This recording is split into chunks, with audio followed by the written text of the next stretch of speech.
তার পাশে বসিয়ে সেলফি তোলে এই মুরব্বী মানুষ বেপরদা মেয়েদের সাথে। এখন জামাতের নেতৃত্বে যে জোট রয়েছে তারা পরিষ্কার বলেছে তারা ইসলাম প্রতিষ্ঠিত করবে না।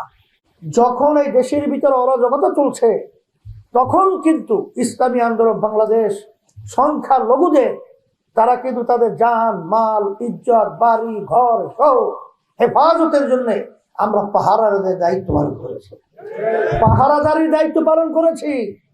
আপনারা দেখেছেন ইসলামী আন্দোলন বাংলাদেশ তাদের সহযোগী সংগঠনগুলো করোনাকালীন সময় যখন বাপ ছেলেকে ফেলে রেখে পালায়, যখন স্ত্রী স্বামীকে রেখে পালায়, তখন কিন্তু ইসলামী আন্দোলন বাংলাদেশ এবং তার সহযোগী সংগঠনগুলো আমরা জানের ঝুঁকি নিয়ে তখন সেই যে করোনার সময় যারা মারা গেছিল তাদেরকে আমরা দাফন কাপড় জানাজা কবর খোদা দাফনের ব্যবস্থা করেছি।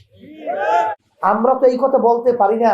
জামাতের আমির যেরকম বলেছিল, ছেলেরা সরো, মেয়ে বন্ধুরা এখন তোমরা আসো। তার পাশে বসিয়ে সেলফি তোলে এই মুরব্বী মানুষ বেপরদা মেয়েদের সাথে। এখন এটা তো ইসলামী আন্দোলন পারে না। আচ্ছা, মেয়ে এবং ছেলেদের ভিতরে চলার পার্থক্যটাকে আমরা করছি না আল্লাহ করছি? তাই আল্লাহ মাফ করুক, নাউজুবিল্লাহ। তাইলে এই বৈষম্য কি আল্লাহ করছে? আল্লাহ মাফ করুক, তাহলে ঈমান থাকবে? মেয়েরা মেয়েদের অবস্থানে থাকবে, ছেলেরা ছেলেদের অবস্থানে থাকবে। মেয়েদের স্বর্ণ সবচেয়ে বেশি দিয়েছে ইসলাম।